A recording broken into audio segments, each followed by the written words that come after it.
Hi everyone. Hi, everyone. It's our backyard update, and it's turning spring here on Long Island. In fact, I think you can see some daffodils back there somewhere.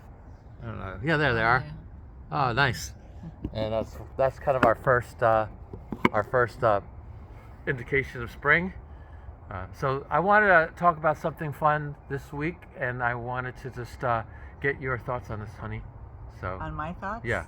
Okay. So I read a LinkedIn article, and the LinkedIn article says that your most productive years of your life is the decade of your 60s. Hmm. And the second most productive decade of your life is the decade of your 70s. Okay. So, according to research, you and I are now entering the most productive 20 years of our life. Hmm. How do you feel about that? Well, it's not the first time I've heard that, so I think my first reaction is that it's a little bit hard to believe, but also I could see how that could partly be true, Mm-hmm. and also kind of exciting. Well, why do you think? Why do you think that? What do you think about it about our age? By the way, we're both entering into this productive time of our lives, right? We'll just Uh, call it older middle age. but what do you think that is? So what is it about our 60s that you think makes people more productive? Well, our kids are grown. That helps. Um, we have a lot of life experience and Mm-hmm. expertise, also training. Um, so there's time, a big time differential from when you have kids in the home and are running to sports and this and that and all sorts of Yeah, we things. do have more time. I agree that I feel more productive now than ever, right? And I think part of it is because it's a combination. I still feel really good, healthy. Yeah. Feel really healthy, feel good physically.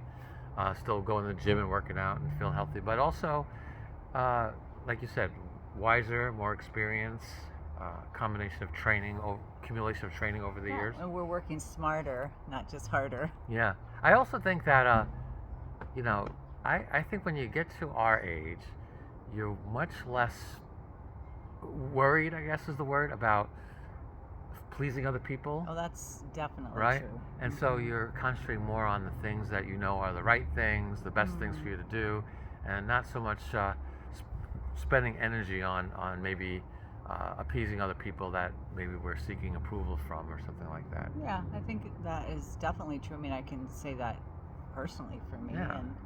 and with a lot of other people that I know that are in our certain age. Yes. I also think that I have much better sense of direction.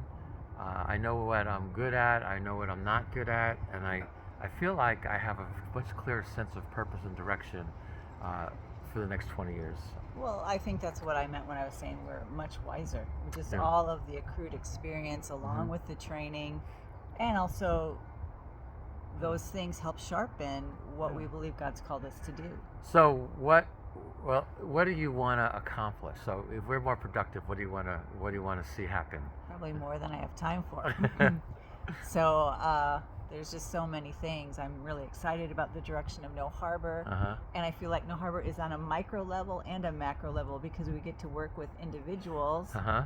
help them wrestle through some of their questions, Mm-hmm. find healing in community. And then I could see that expanding to Yeah. more communities, training more people, training, Yeah. parents and clergy who are wanting to walk alongside deconstructing people. Right. And so there's so many things that Yeah. can That come really from that. makes me excited to talk about that because it's not just the cohorts, right? Right. And it is helping people heal and reframe their faith, but I think it's much more than that. It's building a new kind of Christian community that's more holistic and more whole person and Yeah. and uh, more centered on transformation community. Yeah, well, I can just say from a mental health perspective, Mhm. in Christian circles, especially where I work at Redeemer Counseling, there's such an emphasis on the whole person. Right. It's not just about what we think, because we are a body and God's given us a Mhm. body. And that also informs the way we live and the way that we worship. Right. So, I think it's interesting the holistic approach of Redeemer, and then my doctorate at Palmer Seminary. The purpose statement of Palmer Seminary is the whole person, the whole gospel for the whole person in the whole world. I Right? love that. Yeah, and that's what we see happening at No Harbor, and it's been amazing. We've done how many? Probably 5 or 6 interviews so far of people for our next cohort, and people are really, really seeking connection with other people. They feel disconnected. They feel the need for not just community, but a faith community centered around Jesus. Right? Yeah, definitely a faith community, and are longing for that. Right. I think the hurt is so many people, they have questions. Some of the people have expressed to us that they feel isolated because they have questions and they don't feel safe asking those questions in their current environments because they fear being, outed, putting out of the community for their doubts and their fears. And so No Harbor provides that safe place for them to explore those questions. Definitely. Yeah. But then, we help them find Jesus. We help them to find and rediscover Jesus in that process, and it's really exciting to me. So I'm looking forward to the next 20 years. I feel very energized. I feel excited about what God's going to do. I feel every time I talk to someone in one of our intake interviews, I just get so impassioned to come alongside them and help them. I could just see this yearning for a relationship with Jesus, but also a hurt, and just meet them at both of those places is what we're doing, and I feel very excited about that. Me too, and it is energizing, and we want to thank you guys because you all partner with us and make it possible, and we're so grateful for that. Yeah. Also, if you are of a certain age, like we are, to just know that your worth and value before the Lord, and that you have things to offer. And we can all link arms and work together to help the kingdom be known. You just the experience and wisdom that God has given us to just continue to put that to work in the building the kingdom of God. And I'm just looking forward to do that for as long as the Lord allows us to. We're just getting started, I feel. So really, I really do. It's not just saying that. There's a lot of truth to that. Yeah.